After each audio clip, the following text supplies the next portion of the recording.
Olá, queridos amigos, meu nome é Larissa Chaves e estamos aqui hoje para fazer um estudo sobre o Evangelho segundo o Espiritismo a respeito do Consolador Prometido. Mas antes, vamos à nossa leitura, à nossa prece, para que conectados com a espiritualidade superior, com Deus, nós possamos estar mais aptos às reflexões de hoje.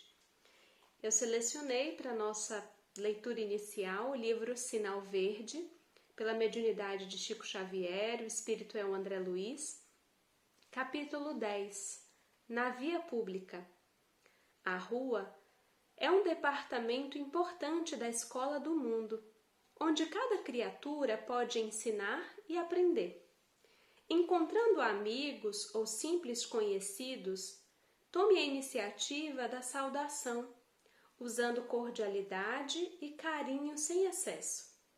Caminhe em seu passo natural ou dentro da movimentação que se faça precisa, como se deve igualmente viver, sem atropelar os outros. Se você está num coletivo, acomode-se de maneira a não incomodar os vizinhos. Se você está de carro, por mais inquietação ou mais pressa, atenda às leis do trânsito e aos princípios do respeito ao próximo, imunizando-se contra males suscetíveis de lhe amargurarem por longo tempo.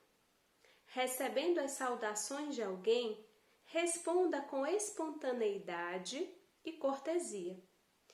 Não detenha companheiros na via pública, absorvendo-lhes tempo e atenção com assuntos adiáveis para momento oportuno. Ante a abordagem dessa ou daquela pessoa, pratique a bondade e a gentileza, conquanto a pressa frequentemente esteja em suas cogitações. Em meio às maiores exigências de serviço, é possível falar com serenidade e compreensão, ainda mesmo por um simples minuto. Rogando um favor, faça isso de modo digno, evitando assovios, brincadeiras de mau gosto ou frases desrespeitosas, na certeza de que os outros estimam ser tratados com o acatamento que reclamamos para nós. Você não precisa dedicar-se à conversação inconveniente, mas se alguém desenvolve assunto indesejável, é possível escutar com tolerância e bondade, sem ferir o interlocutor. Pessoa alguma, em sã consciência, tem a obrigação de compartilhar perturbações ou conflitos de rua. Perante alguém que surge enfermo ou acidentado, coloquemo-nos em pensamento no lugar difícil desse alguém e providenciemos o socorro possível. Vamos então, meus amigos, fechar os nossos olhos, elevar os nossos pensamentos a Deus, a Jesus. E com a oração, com o poema de Alta de Souza, vamos então começar o nosso momento de interiorização. Meu irmão, tuas preces mais singelas são ouvidas do espaço ilimitado, mas sei que às vezes choras consternado ao silêncio da força que interpelas. Volve ao teu templo interno abandonado, a mais alta de todas as capelas, e as respostas mais lúcidas e belas hão de trazer-te alegre e deslumbrado. Ouve o teu coração em cada prece, Deus responde em ti mesmo e te esclarece, com a força eterna da consolação. Compreenderás a dor que te domina sob a linguagem pura e peregrina da voz de Deus em luz de redenção. E assim, mestre, com a bênção da espiritualidade superior, solicitando bálsamos aliviadores para as nossas chagas, para as nossas dificuldades, nós solicitamos a presença do nosso anjo guardião, dos espíritos familiares que nos acompanham, daqueles que possam ser beneficiados por esse momento de oração, de estudo e de aprendizado. E assim iniciamos o nosso estudo desse momento, rogando bênçãos de compreensão e de cura para a nossa alma. Que assim seja, graças a Deus.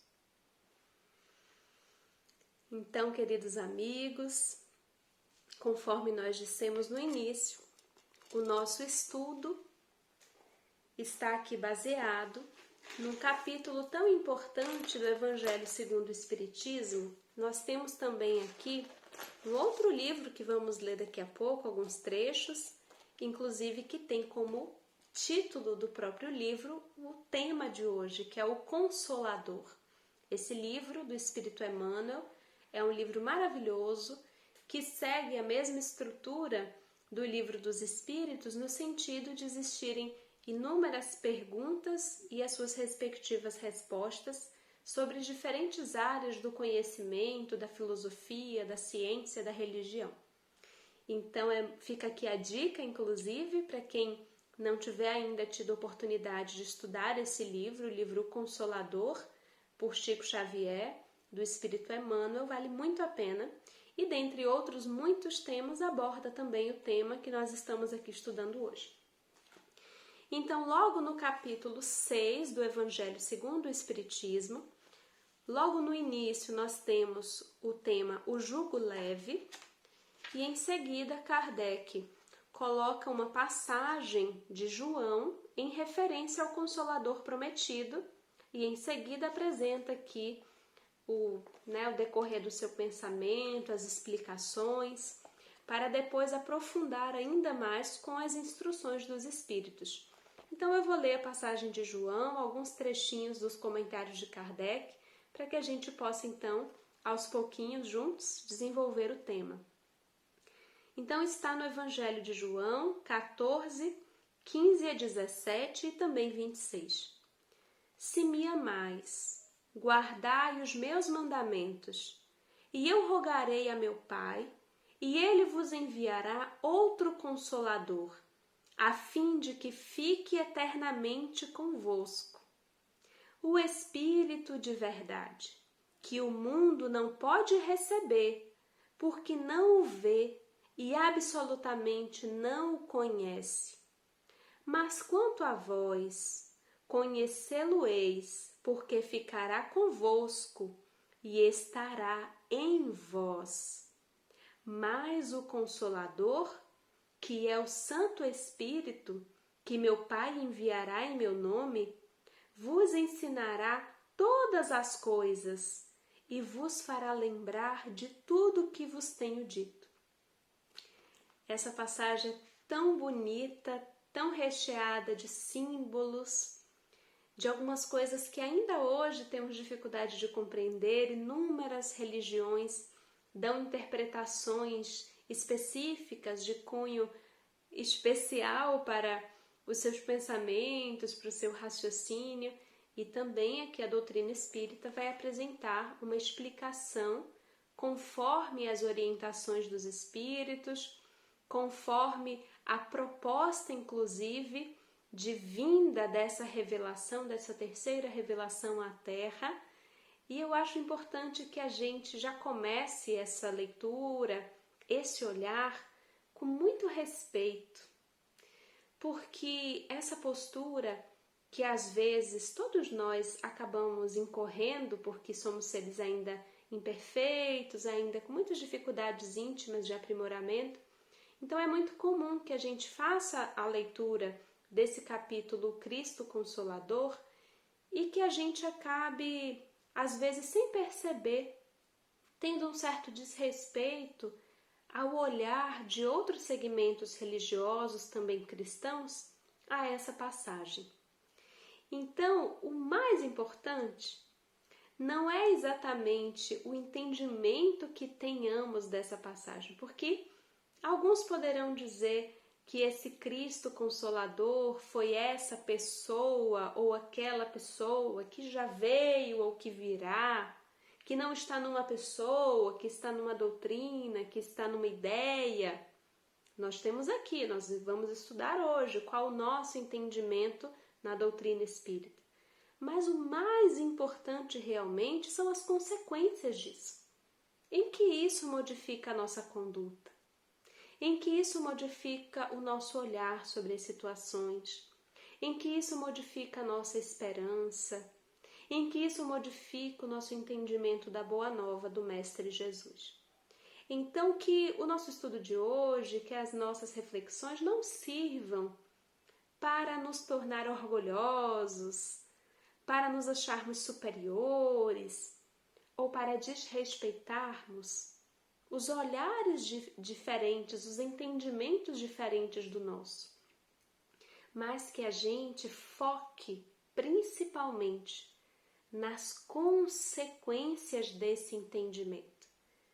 Porque para cada forma de pensamento, para cada verdade da lei divina, cada aspecto revelado a que temos acesso, existem consequências, existe uma responsabilidade. Então, o que eu realmente gostaria, o foco que eu gostaria que todos os amigos que estão aqui conosco nesse momento de estudo pudessem ter enquanto compartilhamos essas palavras do Evangelho segundo o Espiritismo, é o foco nas consequências. Se você tiver talvez com um caderninho, com uma caneta aí na sua frente, anota assim: qual a minha responsabilidade? Em que esse entendimento me afeta? O que eu preciso fazer a partir disso? É isso o que realmente nos interessa. Então, diante dessa passagem do Evangelho, nós encontramos aqui o raciocínio espírita. Jesus promete outro consolador. Então, Jesus era já um consolador. Todo o Antigo Testamento nós encontramos a súplica, a rogativa de um povo a Deus, a rogativa de libertação, a rogativa de avanço, de alcance da felicidade, das bem-aventuranças.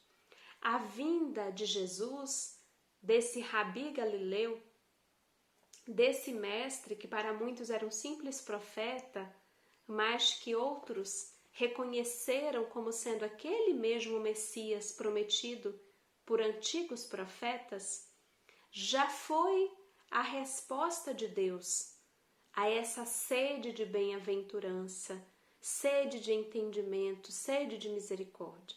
Então, Jesus já é um consolador. E por isso, logo no início da explicação, nós temos que Jesus promete outro consolador, o Espírito de verdade, que o mundo ainda não conhece. Então, não é alguém que já é conhecido. Não é um ser, uma concepção já conhecida, há algo de novo, há algo de desconhecido, há algo com aspecto de revelação. Por não estar maduro para o compreender.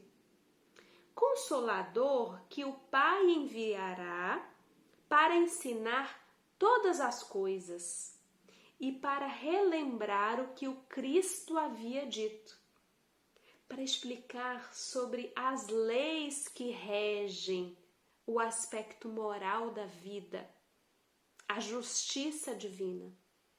Nós precisamos entender minimamente dos códigos de ética de uma profissão, das leis de trânsito, para que a gente saiba como se comportar, o que é possível fazer. Às vezes, inclusive, a gente viaja para um país diferente e existem outros códigos, outra legislação, outra cultura, e a gente precisa se inteirar do que pode, do que é passível de punição, qual a velocidade permitida, para que saibamos nos movimentar sem transtornos. Então, quando nós encontramos aqui esse outro consolador, que seria enviado para explicar todas as coisas a respeito da lei, porque segundo o início do livro de Pietro Baldi, que eu gosto muito inclusive desse livro, A Lei de Deus, ele diz assim: existem leis, existem leis, existem leis. E a grande proposta desse Consolador, desse outro Consolador, o Espírito de verdade que o mundo ainda não conhece, por não estar em condições de amadurecimento, que viria para explicar.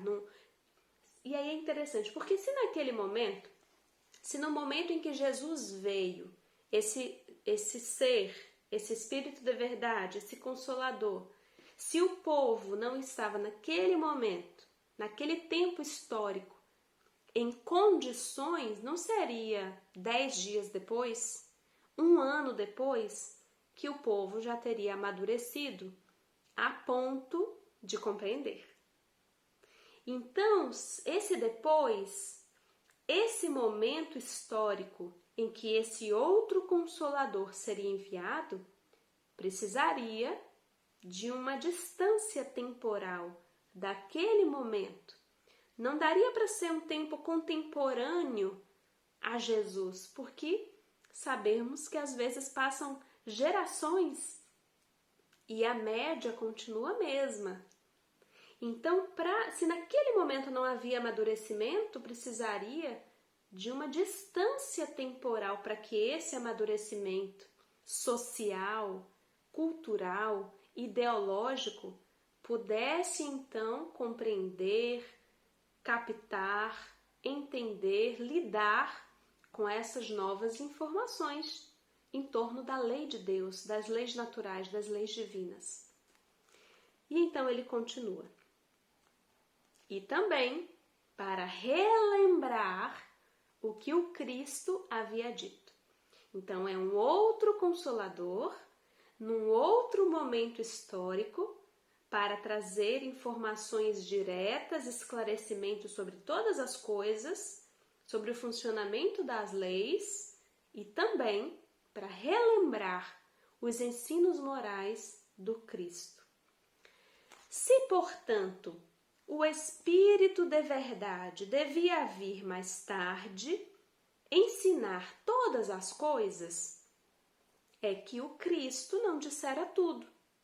Se ele vem relembrar o que o Cristo disse, é que o seu ensino foi esquecido ou mal compreendido. Isso é muito importante. E a gente percebe o quanto isso é verdade. Os cristãos começam sendo vistos como uma seita, como um grupo de seguidores de um carpinteiro. E eles começam a ser perseguidos, apontados, caluniados pelo seu próprio povo, porque os primeiros cristãos estavam entre os judeus. Jesus era judeu, nasceu como judeu, foi circuncidado como judeu, viveu como judeu. E os primeiros seguidores do Mestre eram partícipes do seu povo. As próprias orientações de Jesus falam para que primeiro se divulgasse a boa nova entre o seu próprio povo para depois alcançar um raio de ação mais distante. E sabemos que a chegada dessas informações a nós, que seríamos os gentios, àqueles que não faziam parte do pequeno grupo, se deve especialmente ao trabalho de Paulo de Tarso, o apóstolo da gentilidade. Então é muito interessante perceber que depois da partida do Mestre, nos primeiros séculos após essa partida, são os próprios judeus, aqueles mais entendidos, aqueles mesmos que fizeram parte de todo aquele engendramento para crucificar o Mestre, que acabavam difamando os primeiros cristãos, que não compreendiam a proposta e que então criavam situações para que então Roma, que tinha a responsabilidade dos julgamentos, que tinha o poder, o Império Romano que dominava, recebesse então aquelas denúncias das sinagogas, aquilo fosse então analisado e as pessoas poderiam então passar por punições, por apedrejamentos, por prisões. É só muito mais tarde que o próprio Império Romano vai tomar a frente proibindo aquilo que considerava seita e vai começar mais diretamente a perseguir os cristãos. Inicialmente era uma questão local, era uma questão mais interna, e depois isso vira uma questão do Estado romano, que começa então a perseguir de uma forma mais ostensiva. Mas até então os cristãos, por muito tempo, eram vítimas, eram perseguidos.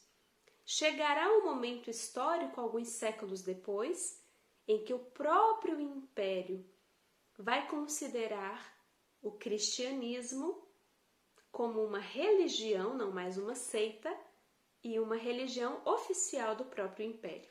Aí as coisas vão mudar bastante, porque aí o próprio imperador, sendo cristão, desejará comparecer ao templo, à igreja, e aquelas pequenas comunidades simples, de pessoas simples, começam agora a ter necessidades. Agora já é importante existir um templo. E se o imperador vai nesse templo, não pode ser qualquer templo. As necessidades materiais vão então adentrando o seio daquela doutrina inicialmente tão simples, daquelas palavras entoadas em meio à natureza. Nós começaremos a perceber os rituais, nós começaremos a perceber as pedrarias e o ouro, tornando-se mais importantes do que o ensino, do que o amor, do que o perdão, do que a caridade. E assim inúmeras questões, inúmeras reuniões, inúmeros acordos entre os sacerdotes, concílios e mais concílios, vão aos poucos trazendo alguns desvios de rota, afastando-se, encobrindo algumas camadas, como se fossem camadas e camadas, que vão sendo ali jogadas por cima daquelas palavras iniciais. Alguns evangelhos vão sendo considerados apócrifos, outros vão sendo aceitos, coisas vão sendo retiradas, outras vão sendo inseridas. E assim, ao longo do tempo, dos séculos e séculos, aquele cristianismo inicial, aqueles homens do caminho perseguidos, ultrajados, que ali na estrada de Jope, junto a Simão Pedro, acolhiam a todos, pensavam, cuidavam das feridas, dos aleijados, dos estrupiados, daqueles que ninguém queria. Isso vai ficando no esquecimento, e então as pessoas necessitadas vão ficando às portas, à margem das igrejas, dos templos. E simplesmente Jesus permanece crucificado, sem que a proposta da ressurreição, do renascimento, da transformação seja divulgada.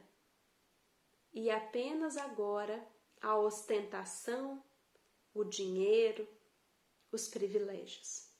E é por isso que antes de continuar a leitura do Evangelho segundo o Espiritismo, eu separei aqui algumas questões do livro O Consolador, que nós nos referimos no início, que fala um pouquinho dessa questão. Primeiro nós temos, eu queria antes ler uma questão que é 293, só para a gente sair um pouquinho da nossa casinha dos cristãos e depois a gente aprofunda um pouquinho nessa questão dos cristãos.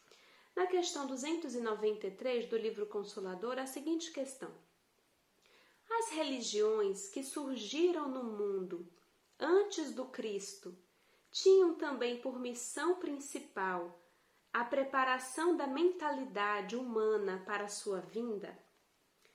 Todas as ideias religiosas que as criaturas humanas traziam consigo do pretérito milenário destinavam-se a preparar o homem para receber e aceitar o Cordeiro de Deus com a sua mensagem de amor perene e reforma espiritual definitiva. O cristianismo é a síntese em simplicidade e luz de todos os sistemas religiosos mais antigos, expressões fragmentárias das verdades sublimes trazidas ao mundo na palavra imorredoura de Jesus. Os homens, contudo, não obstante todos os elementos de preparação, continuaram divididos e, dentro das suas características de rebeldia, procrastinaram a sua edificação nas lições renovadoras do Evangelho. Eu me recordo de quando li uma vez uma biografia de Mohandas Karamchand Gandhi, esse líder pacífico que trabalhou a resistência pacífica e conseguiu libertar o povo indiano da opressão dos ingleses sem levantar nenhuma arma, sem agredir a quem quer que fosse, e que inclusive propagava entre o seu povo que nem pelo pensamento eles deveriam agredir ou ultrajar os seus opressores. Ele disse em mais de uma oportunidade, e isso está registrado em várias biografias também na internet, que ele, se perdesse tudo que já foi escrito pelos homens, todos os livros religiosos, e que se restasse apenas o Sermão do Monte ou as bem-aventuranças, nada estaria perdido. Em outras oportunidades, uma pessoa perguntou a ele, um repórter um pouco até indelicado, visto que ele não era, que Gandhi não era cristão, mas alguém perguntou em relação ao cristianismo, a Jesus, e a resposta dele foi tão interessante porque ele disse assim, e aqui eu estou reproduzindo com as minhas palavras, né? De que ele amava, admirava o Cristo e o seu Evangelho, mas que ele não entendia, porque o repórter, na verdade, havia perguntado, e por isso foi indelicado, eu esqueci de falar essa parte, o que poderia ser feito para uma maior propagação do cristianismo no Oriente, na Índia especialmente. E aí é que vem a resposta dele, dizendo que ele amava, que ele admirava o Cristo e os seus ensinos, mas que a grande dificuldade dessa propagação estava exatamente nos cristãos. Porque se aqueles que se diziam cristãos realmente vivessem conforme o Cristo, seguissem os passos do Cristo, a ética, a moral, em conformidade com Cristo, não poderia haver maior divulgação. Mas o obstáculo estava exatamente nisso, nessa dificuldade, nessa distância que ainda existe entre a vida dos cristãos e a proposta do cristianismo. Então fica essa reflexão para a gente. 294. Reconhecendo-se que várias seitas nasceram igualmente do cristianismo, devemos considerá-las cristãs ou simples expressões religiosas insuladas na verdade de Jesus. Todas as expressões religiosas nascidas do cristianismo se identificam pela seiva de amor do tronco que as congrega, apesar dos erros humanos dos seus expositores. Os sacerdotes das mais diversas castas inventaram os manuais teológicos, os princípios dogmáticos e as fórmulas políticas. Todavia, nenhum esforço humano conseguiu delustrar a claridade divina do amai-vos uns aos outros, base imortal de todos os ensinos de Jesus, cuja luminosa essência identifica as castas entre si, em todas as posições e tarefas especializadas que lhes foram conferidas. E agora, finalizando aqui a leitura do livro Consolador, a questão 295, para que a gente se reconecte ao Evangelho. Se as seitas religiosas nascidas do cristianismo têm uma tarefa especializada, qual será a das correntes protestantes oriundas da Reforma? Olha que interessante. A Reforma e os movimentos que se lhe seguiram vieram ao mundo com a missão especial de exumar a letra dos evangelhos, enterrada até então nos arquivos da intolerância clerical, nos seminários e nos conventos, a fim de que depois da sua tarefa pudesse o Consolador prometido pela voz do Espiritismo cristão ensinar aos homens o Espírito Divino de todas as lições de Jesus. Meus amigos, por muito tempo, por muitos séculos, nós, enquanto comunidade, enquanto grupo, não tínhamos acesso direto à letra. As pessoas, por exemplo, iam para a missa e elas sequer entendiam. As missas eram proferidas em latim. E muitas vezes era o sacerdote, o padre, que depois dava a explicação que ele queria, mas as pessoas não estavam ali entendendo propriamente o que estava sendo dito, não havia esse acesso. Isso é uma coisa historicamente muito recente e é inclusive uma herança dessa reforma. Inclusive o nosso querido Allan Kardec, Hippolyte Léon Denisard Rivaio, o professor Rivaio, nós temos notícias de que, através das múltiplas encarnações, ele já é um missionário dessa tarefa, dessa defesa de que as pessoas tivessem acesso direto, que pudessem pegar o seu livro, pegar o seu evangelho, ler, ter o seu momento de estudo, de reflexão, de contato pessoal. Ele já está nesse trabalho há muito tempo, há múltiplas encarnações. E outros tantos missionários, outros tantos espíritos, que vieram em diferentes grupos religiosos, em diferentes trabalhos, mas nessa luta. Então, por muito tempo, as pessoas não tinham esse acesso. Apenas aqueles religiosos, apenas aqueles estudados, apenas aqueles que tinham a vida voltada. É muito recente a compreensão, a gente ainda está desenvolvendo essa cultura, esse trabalho de ler, e aí depois que a gente lê, inclusive a gente buscar entender contextualmente, nos aproximar. O que isso significava naquele tempo histórico, naquela cultura, sem levar ao pé da letra, compreendendo que existem dificuldades nas traduções, que algumas traduções, mesmo que não intencionalmente, alteram o sentido inicial, a proposta inicial da mensagem. Então, muitos de nós talvez já sejamos cristãos há muito tempo. Talvez a gente já tenha passado por diferentes igrejas, por diferentes denominações, mas estudar o Evangelho é outra coisa.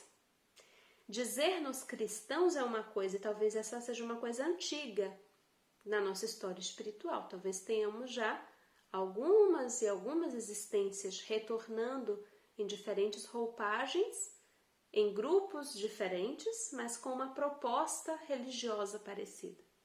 Entretanto, realmente ter o contato com a mensagem, o contato com a palavra, a possibilidade de interpretação, talvez para muitos de nós isso seja algo novo. Estejamos ainda nos alfabetizando nessa área. E então, continuando a nossa leitura, conectando as duas informações, continuamos aqui então. O Espiritismo vem no tempo previsto, ou seja, mais de 2000 anos depois, num momento em que a sociedade, as leis, o entendimento, a capacidade cognitiva já avançou, já há possibilidade de registrar, de divulgar, em que inclusive a ciência material já avançou também, possibilitando que ciência e religião caminhem juntas. O Espiritismo vem no tempo previsto cumprir a promessa do Cristo preside ao seu advento o Espírito de verdade. Ele chama os homens à observância da lei, ensina todas as coisas, fazendo compreender o que o Cristo só disse por parábolas. Disse o Cristo: ouçam os que têm ouvidos para ouvir. O Espiritismo vem abrir os olhos e os ouvidos, porque fala sem figuras e sem alegorias. Levanta o véu intencionalmente, lançado sobre certos mistérios. Vem finalmente trazer a suprema consolação aos deserdados da terra e a todos os que sofrem, atribuindo causa justa e fim útil a todas as dores. Gente, quanto esclarecimento e quanta consolação! Tantos e tantos de nós, certamente, que estamos aqui nesse momento, chegamos à doutrina espírita através da busca de esclarecimento ou da ânsia de alguma angústia de diminuir algum tipo de dor. Por mais que a saudade permaneça quando algum ente amado precisa partir, mas a certeza do reencontro é um bálsamo bendito que alivia a nossa dor. Eu mesma, que já passei pela experiência de afastamento de seres amados, muitas e muitas vezes, conversando com Deus, eu agradeço. Agradeço imensamente esse conforto, esse esclarecimento, essa certeza de que esses seres que eu amo e que sinto tanta saudade, tanta vontade de um novo abraço, de conversar, de reencontrar, a certeza de que eles seguem, de que eles continuam vivos, de que inclusive em desdobramento durante a noite há a possibilidade desse reencontro. Isso não extermina a saudade, isso não extermina a dor da separação momentânea, porque mesmo quando alguém que amamos viaja aqui na Terra, nós choramos de saudade. Mesmo com a possibilidade hoje das videoconferências, quantos de nós estamos distanciados pela pandemia dos nossos amores? E mesmo falando às vezes na rede social com frequência, nosso coração aperta, a vontade de reencontrar os amigos da casa espírita, de assistir às palestras presencialmente, de estar nas atividades, na evangelização, nos congressos. Imagine então as pessoas que nós não temos como ligar na hora que queremos? As pessoas que estão agora num outro plano da vida, a saudade permanece.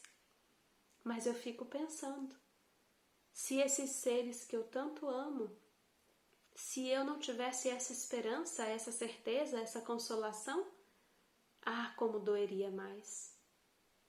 Porque a coisa mais importante, a coisa mais difícil é não ter esperança. É você olhar para um ser e achar que nunca mais você reencontrará aquele ser, essa dor. A morte da esperança, achar que tudo acabou, que aquela história, que aquele amor, que aquele sentimento, que tudo foi em vão. Essa dor é maior. Então, realmente, conforme nós lemos aqui, a doutrina espírita é um grande consolador, é um conforto aos nossos corações. Imaginemos aquela pessoa que tem um filho que já nasce com uma doença, que já nasce acometido, às vezes, de algo tão trágico que terá apenas alguns dias de vida. E tanto sofrimento e tanta dor para todos. E, de repente, quando você trava contato com a informação, com a revelação de que o seu filho é um espírito imortal, um peregrino, um viajor, que apesar da dor e do sofrimento há ali um aprendizado, que ele terá a oportunidade de retornar mais tarde no corpo sadio, que aquilo é um momento passageiro, uma etapa do seu progresso, que há ali alguma necessidade que não sabemos ao certo qual, mas que é um momento, um segundo, um ato na sua trajetória espiritual. E que o seu papel ali é de auxiliá-lo, de incentivá-lo, de amá-lo, porque você poderá reencontrá-lo. Você combinou com ele de passar esses momentos juntos, preciosos momentos para a sua trajetória e a desse ser. Quanto consolo, meus amigos, nessas informações. Quanto consolo diante de uma mãe que tragicamente, às vezes de forma violenta, precisa despedir-se abruptamente do seu filho. E então, quando essa mãe recebe notícias, uma carta do seu filho: mãe, eu estou vivo. Mãe, eu não estou em sofrimento. Mãe, eu escolhi esse retorno abrupto. Mãe, eu acompanho os seus passos. Eu preciso que você esteja bem. Eu preciso que você continue. Eu preciso que você apazigue a dor de outros filhos do caminho. Isso não resolve a dor. Isso não tira todo o sofrimento, mas isso dá ânimo, esperança, fortificação para continuar. E isso significa revelar, tirar o véu, trazer à luz o funcionamento das leis. Dessas leis que a todo instante nos impulsionam para o progresso, para a verdade, para o amor.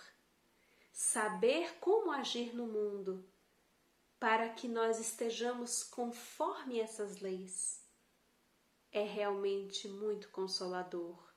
O que poderemos fazer para diminuir as nossas imperfeições e, em consequência, diminuir as nossas dores é realmente muito consolador. E então, continuando. Disse o Cristo: bem-aventurados os aflitos, porque serão consolados. Mas como pode a criatura sentir-se feliz se não sabe por que sofre? O Espiritismo mostra a causa dos sofrimentos nas existências anteriores e na destinação da Terra, em que o homem expia o seu passado. Mostra o objetivo dos sofrimentos como crises salutares que levam à cura e como meio de depuração que garante a felicidade nas existências futuras. O homem compreende que mereceu sofrer e acha justo o sofrimento. Sabe que esse sofrimento lhe auxilia o adiantamento e o aceita sem murmurar.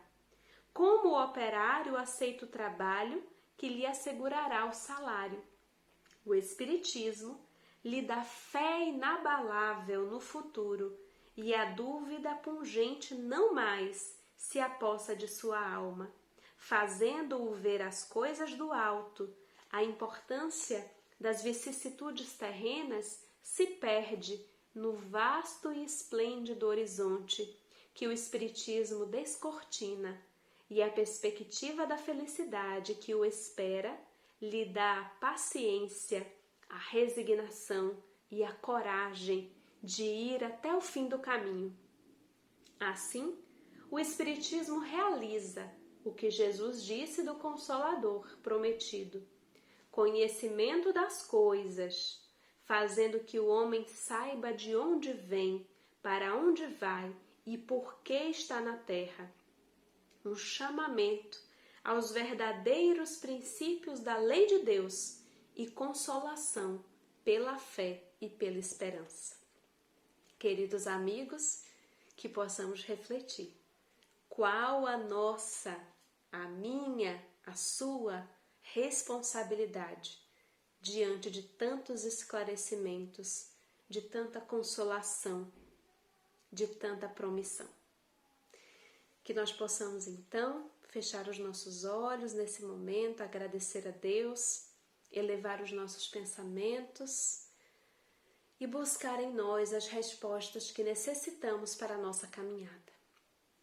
E nas palavras do Espírito Casimiro Cunha, em alguns trechos de um poema seu, nós elevamos o nosso pensamento e os nossos sentimentos em gratidão por esse Consolador prometido.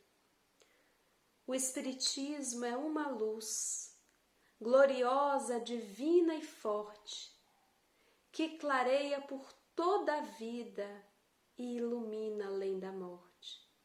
É uma fonte portentosa de contemplação compassiva, derramando por toda parte o consolo da água viva.